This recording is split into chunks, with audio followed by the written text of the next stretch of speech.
Welcome to SportH.E, the podcast that brings you insights and learning from the best in the business. I'm Ben O'Connell, and in each episode, we'll hear about both the successes and the challenges of our guests as they've sought to grow, develop, and improve. In sharing these stories, we hope to inspire and inform the development of sport across universities in the UK and contribute to the growth of one of the best sporting ecosystems for young people in the world. In this episode, I'm joined by Katy Storie, Director of Sport at the University of Newcastle. We'll hear about Katy's early experiences in sport and the struggles she faced with her body image. However, when she found her people, Katy went on to represent GB at weightlifting and become an England Rugby Union international player. Through her story, we learn the value of sport at university, where she went from almost dropping out to finding a passion for rugby and laying the foundations for a career in sport. This now also includes driving women's sport education programs in the Middle East, and we discuss this amazing experience and the huge cultural learnings that have shaped and informed her worldview. And for the first time in my life, I saw everyone in that room look like me. They were boys, but they were built like me. It changed my life massively. But the real narrative is not told here of what the women are going through over there and the change that's taking place. And I remember thinking, I can either be here helping that change, or I could sit back like some of the others and go, no, we shouldn't engage in them. Remember, you can check out my reflections from this episode and all of my other guests at benoconnell.co.uk. Let's get to it then. It's time to welcome Katy Storie. Welcome to SportH.E, Katy. How are you doing? I'm very well, thank you. It's a great privilege to finally be on this. It feels a bit like Desert Island Discs, doesn't it? Actually, being asked to be on it. So thank you very much. Dream come true. There's a director of sport or head of sport bingo card somewhere, There and is. someone's keeping a tally, I'm sure. Yeah, exactly. Yeah. I hope it's not a top trumps. That would be Yes. Well, we're recording this on a Friday. The weekend is just around the corner, but I'm looking forward to getting into this conversation with you. So there's lots for us to cover. So if you're okay, we'll jump right in. Yeah, please do. Yeah. Go for Great. Okay. So first question then, can you take us back to your earliest memory in sport? What is it and why does it stick out? It's interesting to use the word sport. So one of my earliest memories is actually it's not a great one, to be fair. It's hiding in the toilet crying because they wouldn't let me wear a skirt over my leotard. They were making me do ballet and tap, and I've always been much bigger than other girls. And I remember mum saying, yeah, you're going to go and do ballet and tap because that's kind of what you do. And I just was so embarrassed. I hated it every time I went, and I was, and I don't hide from things, but I remember literally hiding in the toilet saying I don't want to go because I was so different and I stood out so much. So that's always when I remember, and I look back on how things were, but also how much things have changed for me. But and it's not that I have negative memories of sport. It's just that was the wrong sport or activity for me to be doing. And then probably around that age, probably up to the age of 10, it's the most sporty. So I was often not allowed to play sport at school because I was too strong. Believe it or not, that was back then. It was you're hurting the other girls. You're too boisterous. So I just sort of didn't really engage. But I do remember I've got two younger brothers, and they're both very different to me. They're both built like twigs, and I used to do WWE wrestling with them. And like beat them mercilessly every single time. Even though we're a tag team, I still beat them to the point that they wouldn't do it anymore with me. So that's kind of how that was how my kind of early years around physical activity went. I just was built too big, or so I thought. Nothing was right for me as a girl built like that. Yeah, and so from there, then I think it's a good segue. And so I understand though that you got past those early moments and went on to become not only an England Rugby Union player but also a GB weightlifter. So how did you get into these sports, and what are your memories of both? Yeah, completely, really, really random, I guess, with the weightlifting, and back then particularly random for a girl. So basically, my mum saw an interview in the local newspaper for the London Youth Games. So I lived in Croydon, and they had an advert in the paper saying, we're looking for a big, strong girl between the age of 14 and 16 to represent the borough of Sutton, which is nearby, at the London Youth Games. And my mum rang them up and said, my daughter's big and strong. Where do I bring her?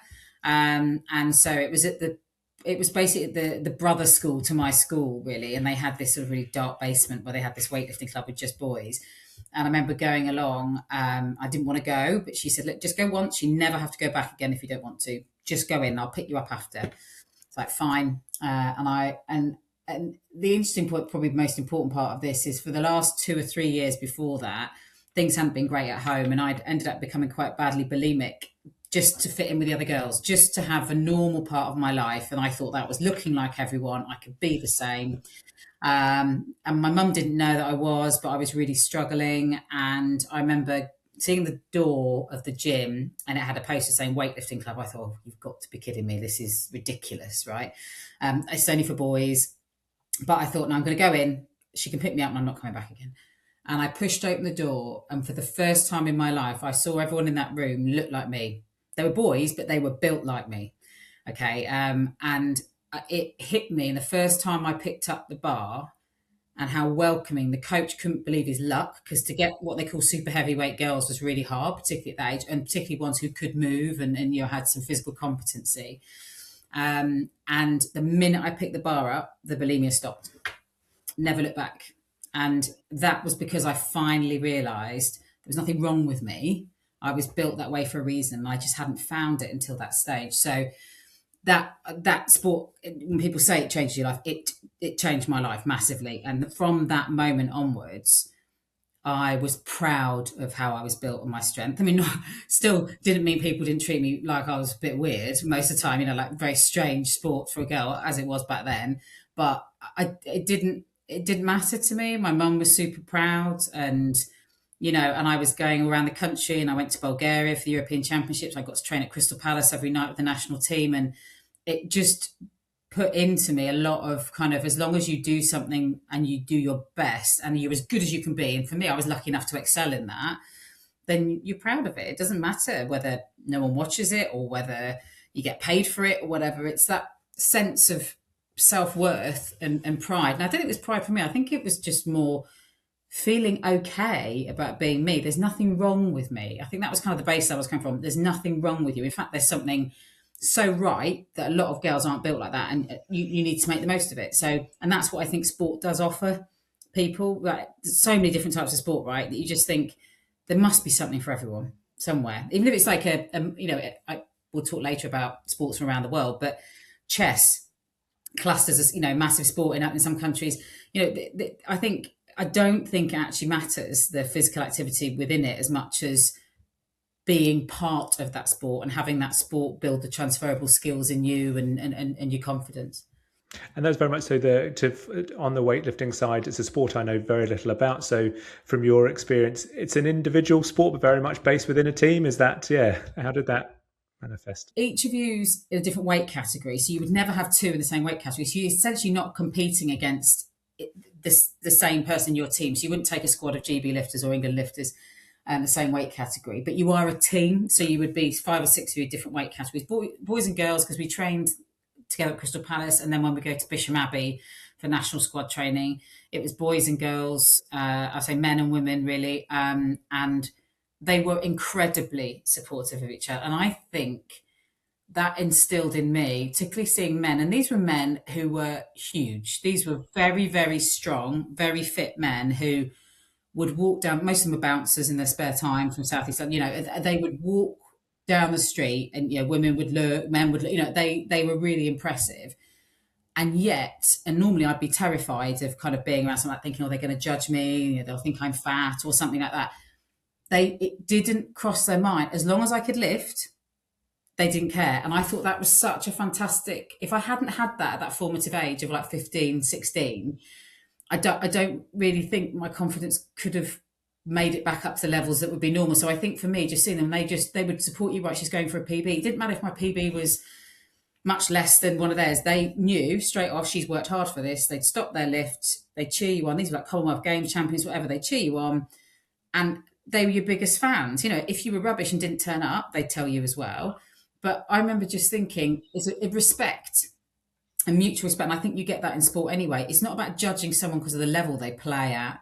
It's the effort they put into it, the commitment they put into it. And we've all been there, and there have been players that might not be the best on the pitch, but God, you really respect them and think, how are you, you train so hard, the commitment to it. And I think that carries as much, if not more value than the performance output that you get. So yeah, definitely for me, it was more that the respect between athletes, and that broke down that male and female barrier, I think, a little bit then, when I was expecting a judgment and it wasn't at all. Yeah. Yeah, it didn't come. Yeah, no, brilliant. So then when did you, so you finished weightlifting and then picked up rugby after that? Yeah, well, I was still weightlifting when I went to Newcastle University. So I studied at Newcastle, full circle for me. So I studied at Newcastle and I went on a very small sports scholarship there, sponsored by Komatsu Diggers.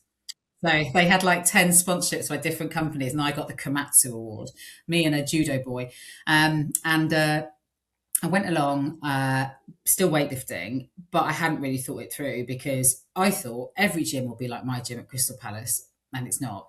And I was very lonely, and I ended up going training at Gateshead Stadium. And Jonathan Edwards, the triple jumper, very kindly lent me his weightlifting kit that he kept locked up, so I could go and use that. But everyone else there were kind of power lifters. They weren't the same as the guys that I'd worked with before. I missed my coach. I was so reliant. I hadn't realised how reliant I was on my coach for day-to-day guidance. So I started to really struggle, and I was flying back and forth for camps, and I just, I was thinking, God, I can't keep this up. So I was considering leaving uni and going back or going to Loughborough, actually, because they had weightlifters there, weightlifting there, or to a uni in London. And then I was staying in Henderson Hall, which is essentially Cochrane Park. If you ever come to Newcastle and play rugby or anything, the 3Gs are all at a place called Cochrane Park. And there was a student halls of accommodation there that were actually burnt down a few years ago. And out the window were the grass pitches. And I remember watching and seeing girls rugby. And I didn't know girls were allowed to play. And I remember thinking, God, that looks great. And so I thought, right, okay. So I turned up and I said, I'm thinking about giving it a go. And they looked at me, the coach was thrilled, and he was like, oh, okay, right. And he literally just went, what it's like, but, he's like, all right, here's a ball, there's some cones, these girls are going to try and stop you, just try and cross the line. That's the idea. Do you pass it? Don't have to pass it if you don't want to, let's just see how you do. And I was like, oh, right. So he gave it to me, and I was about 118 kilos then, right? So about 40 kilos bigger than I am now. And I crossed the line with about 4 or 5 people hanging off me, and the girls just stopped still, and they all looked at each other. I remember one of them leaning down and just going, "She's a beast," and I was like, "Yeah." But do you know what? I didn't mind. They loved me. I didn't mind that, and it felt like the weightlifting again. Like, it didn't matter your size if you could do a job for them, and they were like, "This is amazing." Like, make me get off the bus first to scare the opposition, stuff like that. No, I loved it. And it was a team, and it was a team sport, and there was nothing like it. There was nothing like it. Win, lose, draw. We got hammered. My first game was against Loughborough. We lost 113-0. I played inside centre then at 118 kilos. I lasted 3 minutes inside centre before the coach shouted, "Storie, go in the front row," and that was it. Never left the front row. Never scrummaged before, but in you go, as it was back then. And yeah, never look back. There is a massive thrill to rugby if you enjoy that one-on-one competition and that kind of fronting up, and I do. And I think for women, particularly back then, there were very few outlets to be able to have that. Like, women's boxing hardly existed. There was nothing to be able to do that, and it just felt, particularly at university, there were so many others doing it, because it was that whole era of women's rugby thriving at university, which it still does, that it just felt right. You weren't an outsider. You were just, you played rugby. You were part of the bigger sporting ecosystem. So that's how I got into it. Never looked back. Yeah, it's amazing. And just, reflecting on what you've talked about there, I mean, in our jobs now, we advocate so much for the importance of getting the sport offer right for as many people as possible. And you've almost just talked through about how you almost left university because you came and came there to weightlift, but it just wasn't right for you. So you thought, it's just, it just reminds you every time, doesn't it, about how important that is in the work that we do. I think the phrase is used a lot. I don't think I've ever used it before today, but it's finding your people. And I found them playing women's rugby. Some people find their people watching sport, and I've talked about this recently. So in our sports strategy at the university, I built into that, because if you look at the objectives that you're trying to get to, right, you're trying to, obviously, physical well-being, yeah, got that, right? Mental well-being, everyone's like, yeah, because it's so important for mental well-being. Well, yeah, yes, being physically active is important for that, absolutely, but so is connectivity, and so is community. And every university's had their awful share of students, significant mental health problems, suicides, etc. And most of that is isolation that triggers that off. So somebody may not want to be physically active. They may be put off by it, whatever. But if they can connect through sport somehow, whether it's watching games, is it watching on TV? I don't know. Is it watching in the bar? Fine. Or is it going to watch at Cochrane Park? We have nearly 800 who'll come watch intramural rugby now. They don't play rugby. They just know someone who's, I don't know, a medic or an engineer, and they know their mates are going. What do you want to do on a Thursday? You don't have to pay. Oh, they've got a bar. We can just go. And actually, one of the things I really want to do, and we haven't been able to do that, is some kind of impact evaluation on that connectivity through sport. So I managed to get that into the strategies, saying if that is one of the university's priorities, just because you're not physically active, sport plays just as big a role in creating community. And that's what you see. I mean, talk about football, you see Newcastle United fans, and they talk about an awful lot that some of the men, there is a lot of kind of middle-aged to older men that will go and watch. They might not see anyone else that week. They may not have a conversation else week, but when they go and watch, they will talk to the guy sitting next to them who's got the season ticket next to them. That I think is probably the most important part of sport, rather than the physical activity. And I know others don't view it that way, and the nice guidelines around physical activity, but I think it's really powerful. Yeah, absolutely. And I remember at the time, I remember when we were going through the COVID period, and I remember having a virtual call, and we were talking. Everything was online at that time, and this was when what's the name of the bike company where you can just have your own bike in your home and you can see the screen? Oh, Peloton. Peloton, yeah. Peloton. That was Peloton had kind of just taken off at that time, and I remember there being a conversation around, look, would in the future students just bring their Peloton bike with them to university, and then they would never need to leave their room to go to the gym. It was I remember the debate at the time, and where was this all going to go? And I think thankfully that hasn't happened, and I think we're all the better for it. And as you say, making sure that we can bring people into sport either to participate or to spectate or just have some sort of touch point. It can make their university experience. No, I agree, completely agree. Yeah. So are there any skills or experiences then that you've taken with you from that sort of sporting career to support your professional development? Yeah, probably the most obvious one is I think weightlifting is a really interesting one. So I've got twin boys who are 17. One of them is doing well in rugby, a little mini me prop. The other one despises sports. It's really interesting. He's 6'4", huge lad, size 12 feet. Could be an amazing, whatever, rower, whatever, not interested, which is fine, just not interested. And I remember talking the other day about weightlifting to Max, who's the rugby playing one, and Oscar's sitting there saying to me, I don't know how you did it. I said, you get used to it, love it, you practice the weights, you don't just go and do it. He goes, no, not the weights. He said, you're on a stage. And I was like, oh God, yeah, actually weightlifting is you walk onto a stage. And when you think about it now, it's pretty intimidating. You walk out with lights on you, even if it's, and it's you and the bar, and most of it's mental in many ways. And I think almost entering into that at a young age, the sport just so happens to be structured and formatted like that. It doesn't have to be, but that's how it is. That mental toughness and resilience, I don't think I would have had as much of that if I hadn't had to go, right, on you now, off you go. And actually, when you think a lot about young people now, and I sound really old, they're often given opportunities not to do that. So it's like, let's not put them under undue pressure, which I agree with, because some would not be great for them. But for others, part of it is, we'll make them do it once or make them do it twice and see if it's easier the second time, and just see, because it's never easy. No one loves it. It's at the start. It's about how you build on that. So I think for me, that's probably a skill of, I can walk into a room, I will still feel intimidated in different environments, whatever. But I just remember, if I'm there for a reason, a bit like walking on stage, I'm there to lift the weight, concentrate on the reason you're in the room, not what's around you.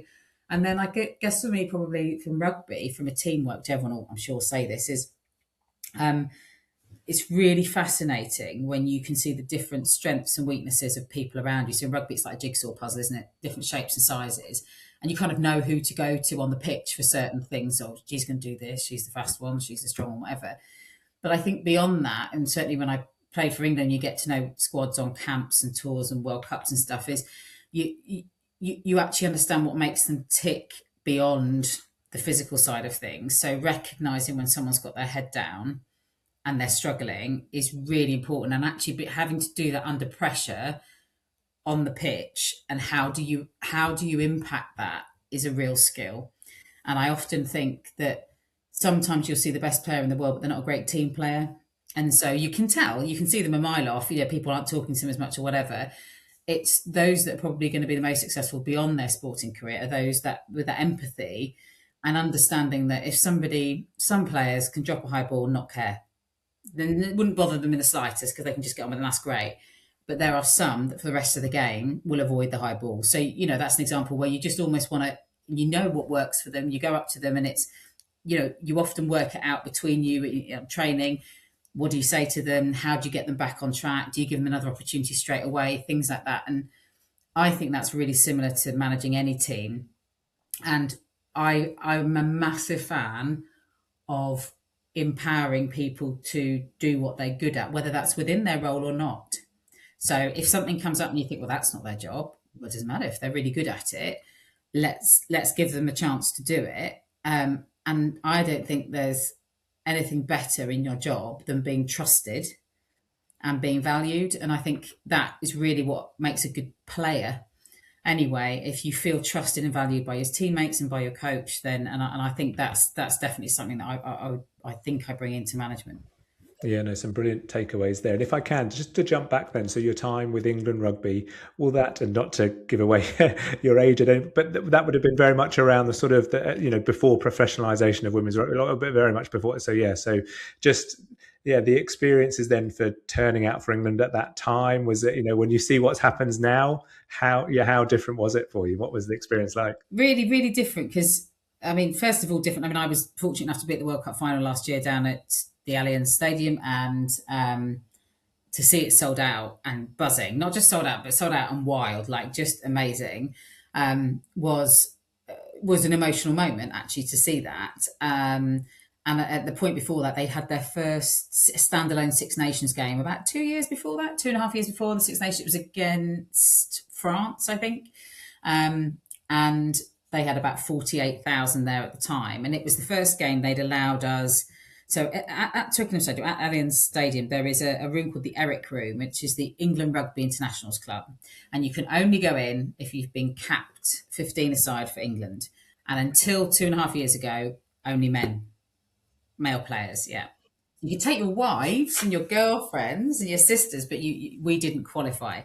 So that has changed through Carol Isherwood and Claire Purdy working on that. And to be fair, it was more that once a question was asked, it was like, of course, it was just this kind of, is there a barrier there or whatever? And I remember, I don't do a lot of that photos and LinkedIn stuff, but I remember taking a photo outside that room saying, this is the first time I get to go in here. And that was really powerful. So, and when I remember playing at Twickenham, and I had the chance, as it was Twickenham Stadium, I played few times there, and the first time I played was against Italy in the Six Nations, and it was after a men's game, so we had to go out quite a long time after they finished, because you can imagine you then get warm up and everything. And so they said to everyone, you can stay if you want, there's a women's game. And there were about 8,000 or 9,000 stayed, which is really good, but it's a bit weird and a bit like a tin can when you've got, but most of them stayed. Fair enough, they were like, oh, it's really busy outside, I'll get another pint and I'll watch. But actually, I think those that did got quite into it. So I don't mind that. But I remember just the thrill of driving in the coach that takes you through the rose gates, popping rose gates, with the two lines on the top. And that's for me, I remember just thinking that's nothing like it. That's amazing. And singing the national anthem there.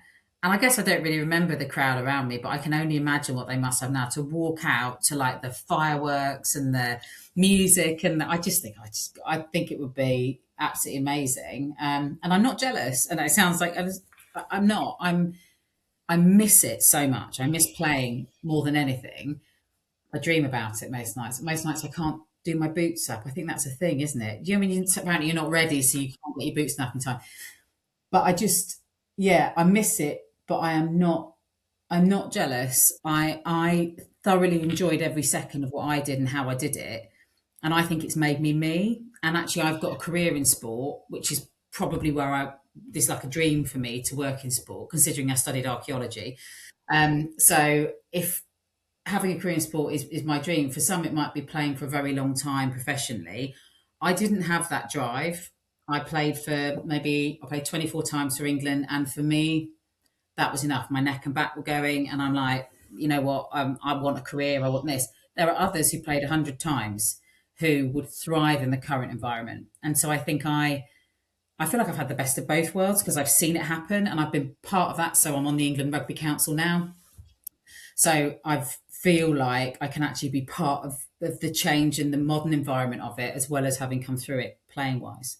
Yeah, and almost, what from you sitting there as a fan, there must. Oh, well, I'd like to think there's a bit of you that was like, well, this wouldn't have been possible without what I had gone through and stuff, and Yeah, absolutely. And one of my first jobs a couple of jobs out of uni was that we had the first round of women's rugby development managers, which was for the RFUW at the time, because we were a separate governing body. And I was one of those first ones. I was in the Southwest for a couple of years. So yeah, I kind of forget I did that. And that was a big thing. But yeah, I don't kind of think, I see many others as probably more the trailblazers. But having said that, I'm just really proud of where the sport's got to. I think it's brilliant. I think it's great that girls can just, a girl born tomorrow can say, I want to be a professional rugby player.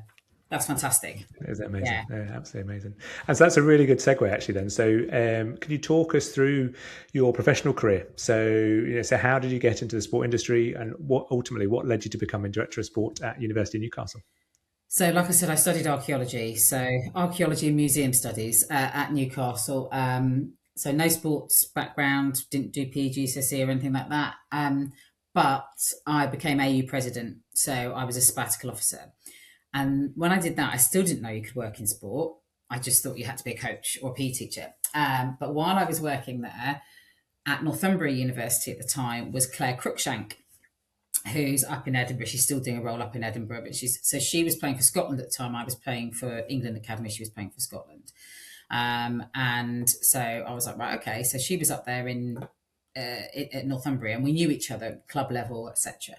And at Northumbria was Ian Elvin at the time as the director of sport, who a lot of people on the school might know, legend. And Newcastle and Northumbria hardly ever worked together at that stage. It was really quite aggressive, the kind of rivalry between us. But because I knew Crookie, we started to say, well, what can we do together? Like, we can maybe do a few more things together, plan it together, maybe do this. And so those kind of barriers started to be broken down.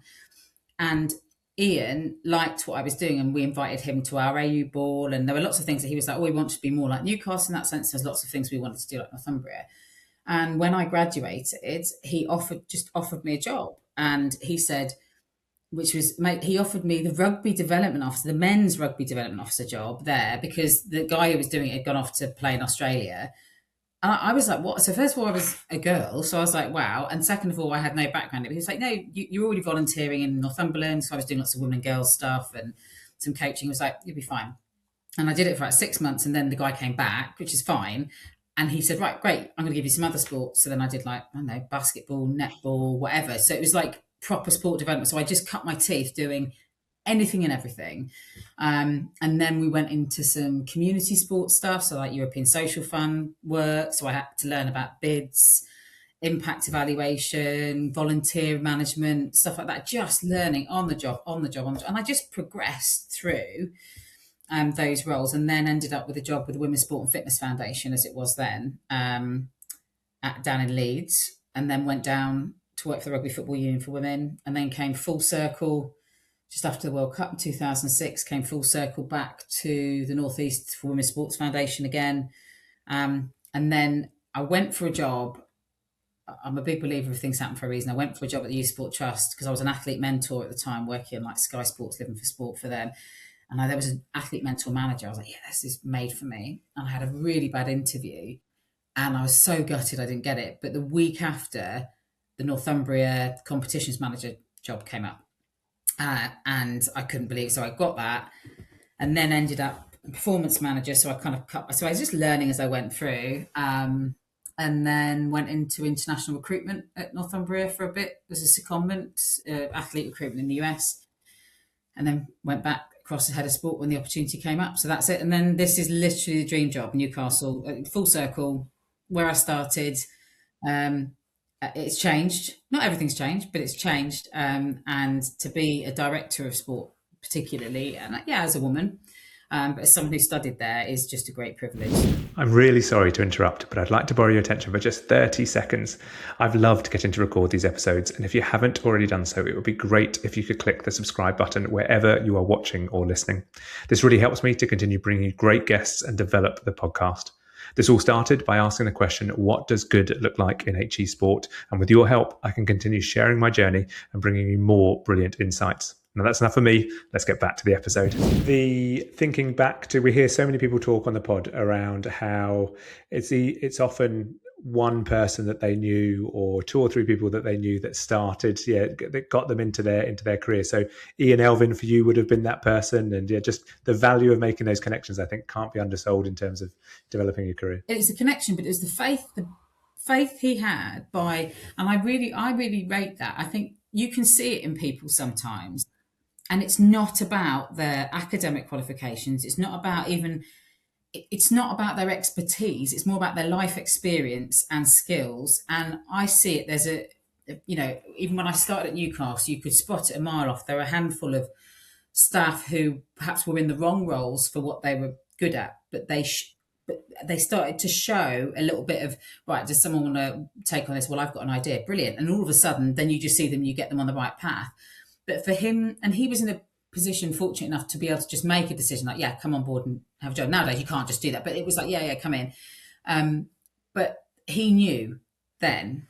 And I think that that's something that we should do more of now. So I'm always really keen on students that come in as interns.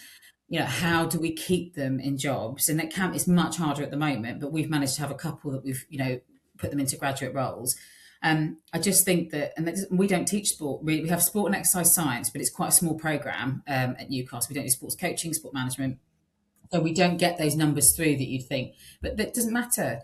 They're brilliant when we get them, they come through. And I think, well, I didn't study sport and, and I've managed. So I think it's when you see talent in somebody, some people are afraid of it, and I'm absolutely not. I think it's brilliant, and if they're better than me, crack on. But it's just like I just think give them the opportunity to see how good they can be and how quickly. So, and I think Ian just saw that, so she can cope, go and do it. So yeah, thanks to him. Some great insights there as well. So let's talk a bit about Newcastle then. So you're the first person from the university on the pod. So tell us a bit about the sport provision at Newcastle. What's the size of it, the scope of it? So we think we've got about 33% of the student population, which is student population about 28,000, 33% participating within university sport and active wellbeing. We're 8th in Bucks. We have been like that for 3 years now. We just underwent a significant performance sport review. We had 17 performance sports before, which they weren't really high performance sports. So it's about understanding what's best for those clubs. And we were down at 5 or 6 sports. And that's worked really well. That's very recent for us. It's just focusing the resource, but also just recognising we can't be all things to all people. The club's about 4,500 students play at club sport. We've got 67 sports clubs. Gym membership we're nearly at capacity, to be honest with you. We're not Birmingham, who sell out within a week apparently, the memberships, but we're almost at capacity for that. But I think probably the most significant difference at Newcastle compared to Northumbria and other places is the intramural. So we tried for years at Northumbria to get intramural, and there is a small programme going, and that's great. And I know loads of other unis don't have intramural, but Newcastle's kind of always had it. And I think it is probably one of those more Russell Group kind of trends. But it's phenomenal. And the students run it, and it's just huge. I remember getting there going, hang on, how many do we have? And it's like we think we've got something like 1,500 students playing intramural, and we've got like ridiculous numbers of netball teams and then playing in other leagues because we haven't accommodated them. Medics are a great example of that. They run their own sport, and obviously we're trying to work with them to bring it in-house a bit and support them. I think it's that fascinates me the most at Newcastle, is not the stuff that we put on for the students, and Newcastle is student-led clubs, and they're brilliant leadership, just great. And the intramural, it's more that they're really good players. And instead of questioning, but why don't you want to play for the university in Bucks? There's nothing wrong with playing intramural. And I think that's been a real shift for me. Obviously I'm on Bucks board, but Bucks is not the be all and end all of life. And understanding the different motivators for student athletes or students in general, like we talked before, is it connecting? Is it having a bit of a run around? Is it being comfortable with finding new people? So for me, the intramural has been really interesting to kind of go, right, well, I'm not trying to get them into Bucks sport. I'm just trying to grow that. So we've ended up now starting a new hockey league. We think we'll double our intramural size next year. And again, the issue for us is facilities. But it's absolutely crazy. So I just think it's one of those areas of growth across the sector, potential cost of living, travel, but it's not a bad thing. It's a really good thing. And those that want to play for the university will always play for the university and will get to that level. And those that just want to play within the university environment should also be given that opportunity. And that's certainly the biggest area of growth for us at the moment. And we're refreshing our strategic plan for sport this year. And I know that it's almost like a dial for us. So we had to do the performance review. And now it's moving. For me, it's rec sport, we call it recreational sport, whatever. And it's intramural, it's more social sport opportunities. We have to be able to look at those options because we also can't afford to enter 15 teams into Bucks. So I think that's definitely an area of focus for us. And we've got a community sport program, which we didn't have before I arrived at Newcastle. And there's a big difference. Northumbria have a fantastic community program. And I tried to bring some learnings from there to deliver now. And we have great community sport staff and interns that we use a lot around women's health is one of the key ones that we deliver. And we also take the dentistry students out in there. They have a dentist bus. And we take them to do gum shield hygiene and stuff to like the Red Bulls Academy, to anything else, because I didn't realise it, but apparently it's like when you drink Lucozade and you have a gum shield, it's like sitting your teeth in a bath of sugar because it sits in the gum shield. They do all these stuff that you wouldn't think. So we're using students who study not sport, but other things. How do we knowledge transfer? How do we offer the knowledge within the university outside the university through sport, but it doesn't have to be sport. So, health checks, dentistry, concussion protocols, etc., etc. So we do, that's really what the focus of our community programs. Amazing. And within a traditional Russell Group university, how do you find that sport sits within the ecosystem? Is it, do you find yourself competing much internally, or just what's the sort of vibe? Okay, the financial situation at the moment for the sector is not a joy, but the rest of it is a joy, genuinely for me. I can't tell you, I love going into work every day because we have a vice chancellor who's a Newcastle United season ticket holder. He's really into his sport. He played football at Cambridge when he was studying medicine. He's all for it. His daughter went to the uni and played hockey. I don't have to convince him of the value of sport. So I don't have to start every conversation, which I know some heads of sport and directors of sport do, with, no, sport is important because you should support sport because. I don't have to. I don't even need to do that. That's a given. They recognise the intrinsic value of sport without me having to prove it, which is quite nice because then I'm not doing loads of like stats collection for the sake of it. It's like, just believe me. And they're like, no, we know. And they know the type of student that comes that often has had sport as part of their daily life. So they're expecting that opportunity. I remember when I started, and my boss, Lucy's brilliant. She's the academic registrar. So I sit in the group with kind of student health and wellbeing, careers, student progression. So I sit in that type of group rather than campus services, which is really nice. It's like more of a student experience and student services group. And I remember my first few meetings with my boss, I kept talking about stuff. And she said, why do you keep talking about the budget? And I said, oh, well, that's really important. It's the most important thing. She went, no, it's not. Student experience is the most important thing. And I was like, wow, like it had been so long since I could. And I went, yeah, no, I agree. But she went, no. Start your conversations with, it's important to student experience that we do this. And then, yeah, you're right. There are times when we can't afford it, but let's start with that. Now, things have swung round slightly now for everybody, but being recognised as at a minimum starting point as a core element of the student experience, it's half the battle. So My job is the bit above that, which is, okay, so now I want more. Why? Why more? What's the impact? And why would we give you money compared to another department? So I don't, the competition bit that you said there, I don't feel it directly. At the moment, it's just everybody's, listen, you can't have that for the time being, which I get. But the one thing that I think makes sports stand apart is its potential to income generate as well. So particularly in the group of managers I sit in, none of the others can income generate really, like the library and stuff like that. They can't really do that. But we can. And one thing Northumbria is really good at was that kind of income diversification. And Newcastle hadn't done that ever. So not tiny amounts of external hire, nothing, because they were so dedicated to the students. So like, this is for students. And I was like, yeah, but students aren't using it in the day. So what can we do in the day? So we've been able to do an awful lot in the last 2 or 3 years, which I'm really pleased because it's almost been ahead of this financial challenge. So we've been relatively unscathed in looking at income diversification, mainly around our facilities usage. We've got fantastic facilities, and other people want them. So we can say, right, well, when we don't use them, you can have them, and let's look at that. And even on our secondary spend, so at Cochrane Park, we've got, like I said, we have intramural. We have maybe 800 might come and watch intramural. So, and the bar take, like it or not, is huge. So we've managed to bring in, we're still not back to our pre-COVID budget really, but we've topped up with other income. So that kind of means we're left alone a little bit now. But the difficulty now is competing for that kind of seed funding, if you like, to say, oh, we've got another idea, or if we had another 3G, we could do this. That's much harder than it was 5 years ago.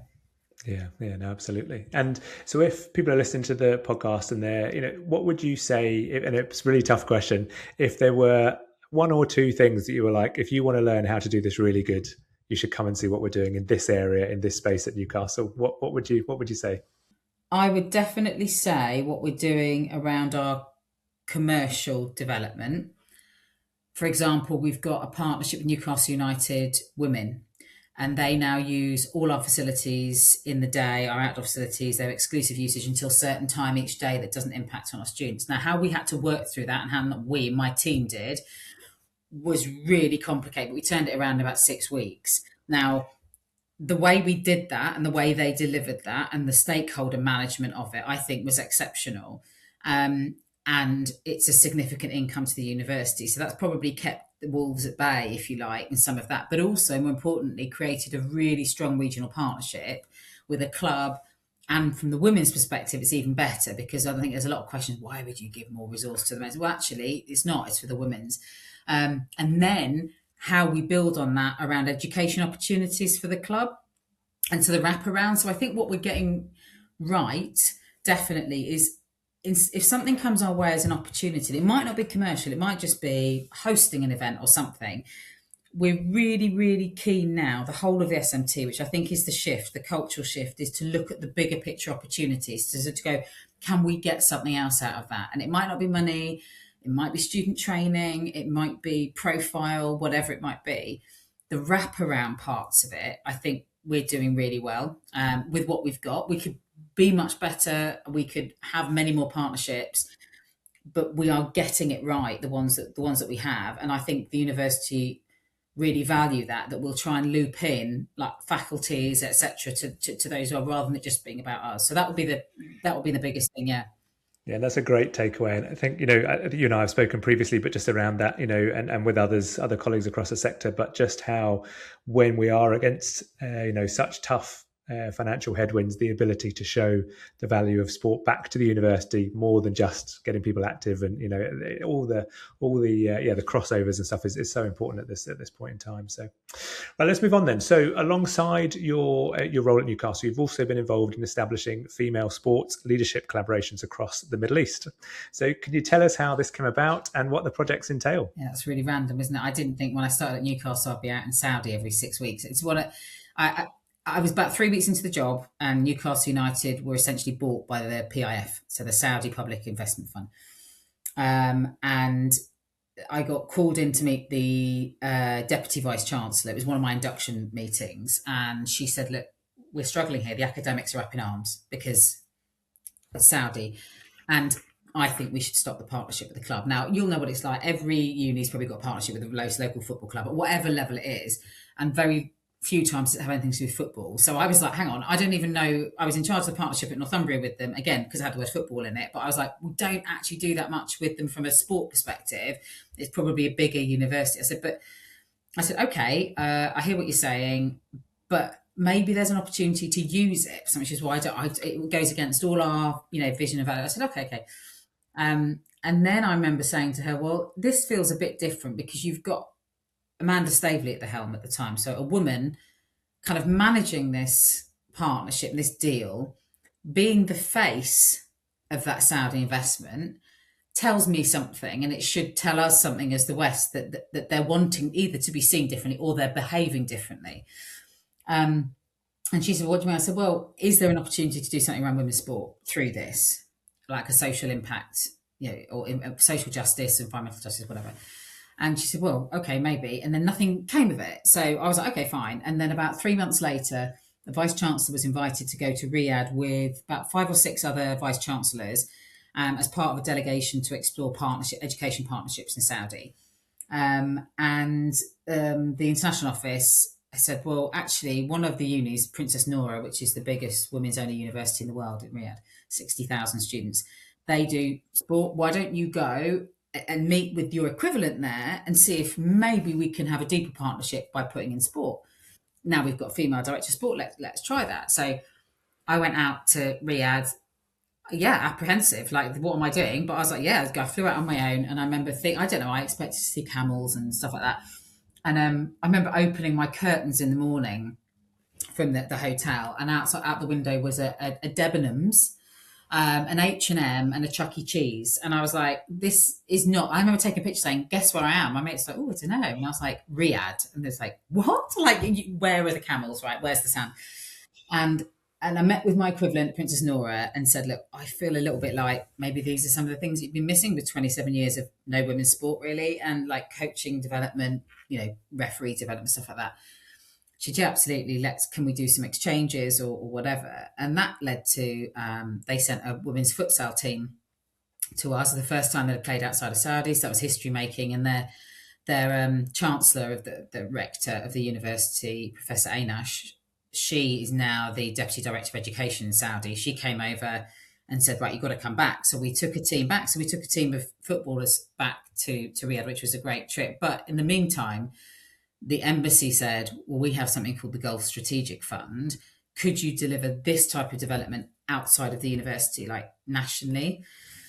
And the Vice Chancellor was really keen to do it, and that Newcastle led on it. So I said, okay. I didn't expect to be the one out there all the time. I thought, I'll write the bid, get some money, send someone else. Doesn't work that way in Saudi. They want a director there, like the way you set it up. It's a lot of face time with the people there because they don't trust the West, and we've never really had a strong relationship in that sector. So yeah, as a university for 4 years now, we've delivered future female leaders in sport, and we take some of my ex kind of athlete mentors from Youth Sport Trust. They're writing the content and leading that. We take some of our staff, female staff, with us. We've taken our students. We've delivered to over 1,100 women across Riyadh, Dammam, Jeddah, Medina, so one of the holy cities, Alula, and Abha. And Medina was a really interesting one because the embassy were like, no one's going to go. No women. It's like it's really conservative. Women don't do sport there. We never do anything there as an embassy because there's no engagement. And I was like, okay. And the women kept asking us, look, we're just going to go and do one on the way, up from Jeddah. And we had 101 women. And I think when you take a learning, it's that the real narrative, and I'm not going to go into the social injustices and the culture, all that, but the real narrative is not told here of what the women are going through over there and the change that's taking place. And I remember thinking, I can either be here helping that change, or I could sit back like some of the others and go, no, we shouldn't engage with them. And I'm like, well, actually, I know that it's improving, and I know that women are now being given opportunity, and they're just desperate for expertise and experience and input. And that's what we've done for them. We've probably got another year of funding potentially with that. And then I set up I got asked by Kuwait, UAE, and Oman, and I set up privately to do that with the support of the university. To say, look, I'll take leave and do it. I really enjoy it. It's completely different. Every country's different. It's fascinating at the moment with the conflict that's going on over there, and having been to all those countries and like just understanding what's going on. And the women in the office that come out with me are kind of going, God, it's strange. Like all the places they're mentioning, been there, been there, been there. But also being in contact with women over there who are just getting on with their daily lives. Like they're just going to school, going to the shops, whatever. And we're sitting there, oh my God, and sadly, that region's so used to conflict. And I think that makes it all the more important that when we can help, we're providing those kind of spaces for community. And again, yes, sport is important, but it could be anything we were delivering just to bring the women together and give them the opportunity to develop those skills. So yeah, I love it. Yeah.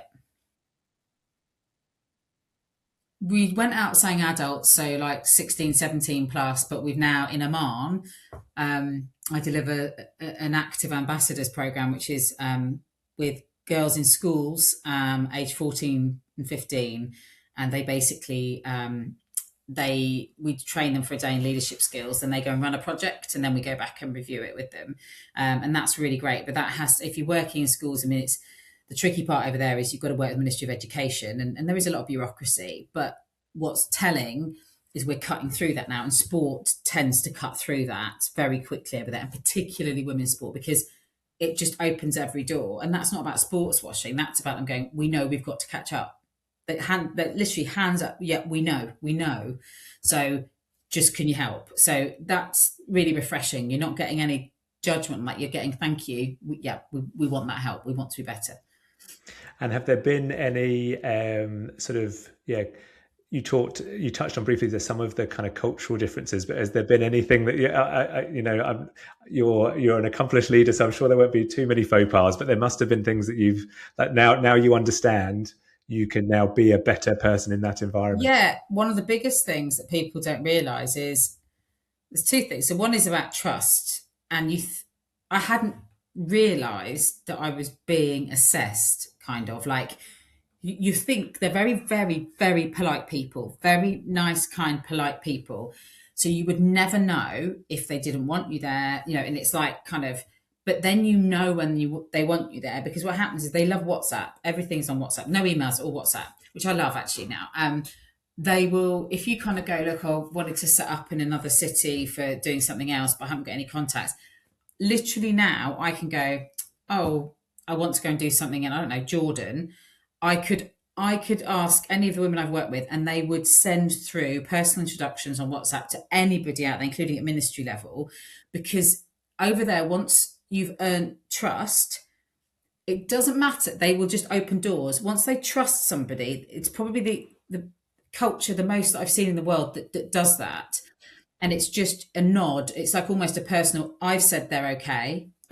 And then the other person just accepts. It's that kind of trust across as a culture. So it's like, well, so-and-so said they're okay. They've never met me before, but they'll be like, yep, fine, I'll meet with you. That's a really important one. And then the other one that's kind of similar to that, because they're so polite, is, and a lot of people in the West don't realise this, is they don't say no. So if you propose something to them and they don't want to do it, they don't ever say no. They just say, thank you, we'll come back to you. And then they don't come back to you. And what a lot of people in the West do is chase and chase and chase. And now I get to kind of go, guys, how long's it been? And they go, oh, because it can take a long time. They go, oh, it's been 2 or 3 months. I'm like, yeah, it's not going to happen. And people will still say, yeah, but they said it would. I was like, it's not going to happen, because they don't say no. They just don't follow up. So they never had to say no. That is a key learning. If I can tell anybody to work in the Middle East, if they don't come back to you after like 1 or 2 chasing, let it lie, because they feel uncomfortable with the chasing as well. So you just have to go, okay, until next time. Yeah, that's it. So those are probably 2, biggest learning. Yeah, amazing. Okay, let's get in then to some wrap-up questions for today's conversation. So is there a book, a podcast, or a resource that you've either gifted or recommended the most to somebody, and why? No, actually, is the answer. It sounds really awful, but I'm dreadful at finding time to read books. I audiobook a lot, right? Not podcasts either, apart from rugby ones. And I don't do I tried to do like the self-help type, but I get bored really easily. And I like to have, when I listen to audiobooks, it's more about escapism. But what I would say is, and I was thinking, God, it's almost like, what advice would you, what is there one thing that you hang your hat on? And I used it the other day with my boys actually, and it is, my dad's not. He's a very kind of tough Scotsman, doesn't give much advice, not soft like that. But I remember him once telling me, "Do you know what? One thing I'll tell you, girl," he said, "is everything is better after a good night's sleep." And I remember going, "What?" He goes, "Without a doubt, whatever's happened, it's a tiny bit better at least after a good night's sleep." And I always swear by that now, and it's still true. Doesn't matter. It's not going to go away, but it's, so if anything is getting to a stage where you're like, I can't take this, as in, it's work or whatever, sleep on it and then see what you think in the morning. And it also then stops you from being, because I can be very emotionally driven, because I love my work, and it's hard to separate that sometimes. But actually being able to say, well, I'm just going to sleep on it and then take my time to respond is a skill that I've had to learn over the years. Yeah. Well, that's some great advice. So can you tell us about an experience you've had that you would never want to repeat, but's profoundly changed you for the better? Yeah, I guess the experience I'm thinking about, I wouldn't want to repeat because it was so awkward. It was something that made me so uncomfortable, but I'm really glad I did it. So I was on a board a few years ago, and the chair, just over a series of meetings, became more and more kind of bullish in many ways. Didn't like the direction perhaps the rest of us were going in. And actually got to a stage one day when somebody challenged in a very appropriate way to say, actually, the people I represent on this board don't agree. This is what they would say to this that we're discussing. And the chair just lost it at that person and said, well, actually, that's your job to convince them. It's not. And I was like, oh, I don't think that's right. And it was really awful. Like the whole environment of the room, everyone was like, it was stressed. And that isn't how we'd performed as a board before. And I remember thinking, this is it. This is the moment that people tell you about, say, you have to say something. And I'm never, people think I'm really, oh, well, I'd say something to anyone. I don't like conflict. I don't. I want people to like me all the time. So I was just sitting there going, oh my God, this is it. I've got to do it. And so he was going around saying, what do you think?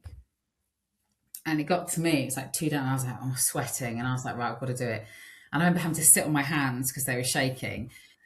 And I thought, this is it. And I just said, actually, I just want to start by saying, I think the way you've just spoken to my colleagues is completely inappropriate and borders on bullying. And they're doing their job very well in a difficult environment. And that was completely inappropriate. I'd like you to apologise. And they did apologise. And I remember shaking so hard for the next hour, the adrenaline coming down. And I remember sweating. But you know what? He backed down. And that was the biggest learning. And people talk about bullies, don't they? And they say that they do. And actually, most intelligent bullies will stop and think, maybe they haven't realised they were cross it, and they go, oh, okay. And they need that challenge. And I think that's the time, that one time I remember it was awful doing it, like, ugh. But I now know I could do it again if I needed to. And I always encourage others, and when I give an example, because otherwise I used to hate it when you do all this training on, would you say something? I'm like, I wouldn't say anything. And I'm like, no, I would. I did it and I would. So yeah, that for me is, yeah, it's hard because you want to be in environments where people don't see you as a negative person, but actually it was for the benefit of the rest of us in the room that there was, one rogue. So yeah. Yeah, no, that is a brilliant answer to that question. So thanks for sharing that with us, Katy. Is there anything you've changed your mind about recently? Oh, constantly. And I enjoy it. I enjoy changing my mind. I really do. I can have a million ideas in my head, come up with whatever. And Ross and Fraser at work, that many of you will know, will have to live through my constant ideas. And what's great is someone like Ross is like great opposite to me in many ways, that if I go, these are the things I want to do, he'll go, yeah, I was just thinking about that. Maybe, what do you think? And I'm going, and I remember thinking, I'm so glad he can say it to me, and that he gets me enough to know that I'll say, go on then, tell me. And he'll tell me, and I go, and I'm quite happy to go, you're right. You're absolutely right. Let's not do that. And I'm trying to think, I was thinking about the specific examples, but it can be literally anything. It can be anything as small as how much we charge for varsity, through to, Do we want to build a 3G with a stadium or not, or whatever it is? And I really like the fact that the team now know me well enough that I will put that idea out there, but I can always backtrack, and I don't. I think it shows. I think it's a positive to be able to accept challenge and backtrack, because if you can't do that, then you'll never know when you really are right and when you really want to. And there are times, when you go, I'm sorry, I know you don't agree, this is what I want to do, but most of the time I want to be able to make decisions that other people are on board with. So if I couldn't make those changes in my mind, then it would be a bit useless. So the answer is yes all the time, and I might change it back again or something else. But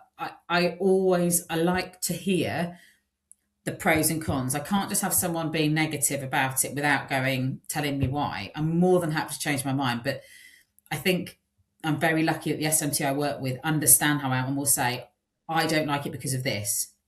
Okay. And then we can work on those things, not just a negative mumbling and I'm not going to do it. So I think that's the difference. I think I can change my mind because those around me are like positive in their challenge. Yeah.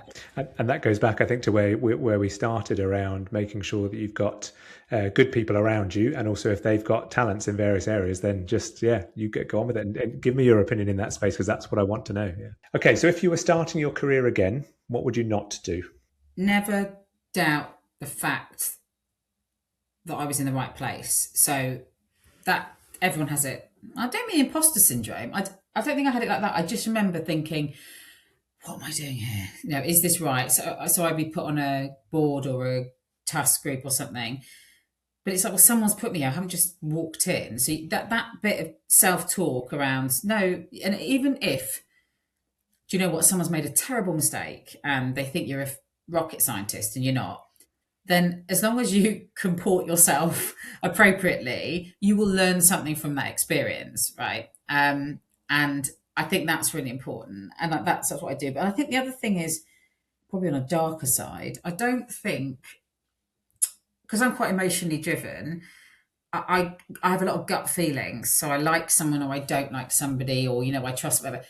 I think I can also be very trusting, and I really value loyalty. And the bit that I think at times I've had blind trust, assuming somebody means well and assuming that they've got my back, and then they haven't. And I take that to heart, and that really damages the rest of what I'm doing, because then you question everything else. And so I think I'd probably be a bit more scrupulous around those that sometimes I'd put my faith in, but I would not stop having significant amounts of faith and loyalty in people, more so perhaps than others. Somebody's, oh, how do you know that they're not going to shaft you on that? And you go, well, I don't, but I feel like they won't, and actually that's got me a lot of places in a positive way. But I think going back in time, I probably want to learn from some of those experiences. I can see then how your personality is such a good fit then for working in the Middle East. Yeah. Because it's so based on trust and that, so you can see how you. And it is based on meeting someone and trusting them and liking them. And it's not about your background or it's literally who you are as a person. And I find that quite refreshing. I also find it refreshing that they're always late, because I'm always late. So that's the other thing about it. So that works well. Right, well, to keep us on time then, very last question for today. So if from next week you only had 2 hours a week to do what you normally do, where would you spend that time in order to still be successful? With my team. So making sure so for me, it would be supporting, what do you need to do your job? Tell me and I'll do it. So it's facilitating them. And the bits that I think it's actually quite simple. If you've got a really good team, as a director, your job should be really easy, in that you only do what you need to do. So, right, you're doing the rest of it. Where's your blocker? What's stopping you now? And it might be funding, but it might be bigger than that. It might be the strategic direction's wrong, or or whatever it is. And it's also, for me, we talked about balancing those relationships and partnerships. I do build those well across an institution. So what I think I can offer my team is I will use that and those connections and partnerships to get you what you need. You don't have to do that part. You can be an expert. Let me go and fight the cause with the vice chancellor or somebody. Let me see how I can negotiate on something for you, a bit of give and take. And we do that well, I think, at Newcastle. But I think, yeah, 2 hours with the team I've got, you'd hardly notice I wasn't there the rest of the time. I shouldn't say that, but it's that is literally it. Just tell me what you need and I'll do it. And it's very rare that I will have to go down the other way and go, I haven't had this. It's, it should just run itself almost, but just a bit above. And I guess the bigger picture, I'd spend the 2 hours on making sure I was up to date with the bigger picture that sometimes isn't shared. And sometimes that context is lost. So when you're having to make difficult decisions or saying no to something, you need to be able to say why. And it doesn't matter whether they like the outcome or not, but I feel like I have to be able to say, the reason we can't do this is because this part of the bigger picture won't let us. I've tried to do this. This is how it is. That's your answer. You've got an answer. It's not just a no. And I think when people get that, then when they contribute to the bigger picture, they understand they're going to get that back in time. If they go and do something for faculty or whatever, they think, oh, brilliant. And it does. It's what goes around comes around. And I think, there you go. Brilliant. Well, thank you so much for spending the last hour with us. It's been, packed full of insights and, fascinating to hear about everything that you're doing at Newcastle and the work you're doing in the Middle East. I'm looking forward to, continuing to follow your progress. But thank you, Katy, for joining us today. Thank you, Ben. It's been a pleasure. Cheers. Thanks.